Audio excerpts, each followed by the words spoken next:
ভগবান শ্রীকৃষ্ণের এই বার্তাটি শুধুমাত্র আপনার জন্য। শেষ পর্যন্ত অবশ্যই দেখবেন। একবার এক ভক্ত ভগবান শ্রীকৃষ্ণের কাছে এসে বিনম্রভাবে বলেন, প্রভু, আমি খুব দুশ্চিন্তায় আছি, দয়া করে আমাকে এর কোনো উপায় বলুন।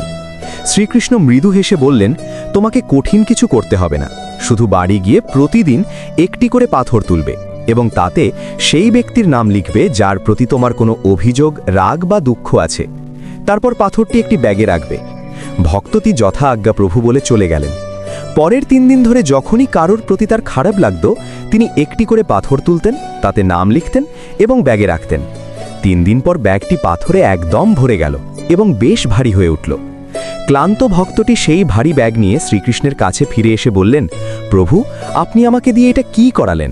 এই ব্যাগটি বইতে বইতে আমি খুব ক্লান্ত হয়ে গেছি। শ্রীকৃষ্ণ হেসে বললেন, এই পাথরগুলোই তোমার মনের বোঝা, আর এই বোঝাই তুমি প্রতিদিন তোমার কাঁধে বয়ে নিয়ে চলো। সেজন্যই তুমি সবসময় দুশ্চিন্তায় থাকো।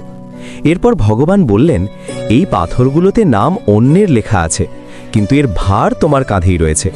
এই পাথরগুলো তোমার মনকে ভারী করে তোলে, তোমার কর্ম নষ্ট করে এবং তোমার জীবনের শান্তি কেড়ে নেয়। যেদিন তুমি ক্ষমা করা শিখে যাবে, সেদিন তোমার এই ব্যাগটি এমনিতেই হালকা হয়ে যাবে, কারণ ক্ষমা অন্যকে নয়, নিজেকে মুক্ত করার জন্য করতে হয়।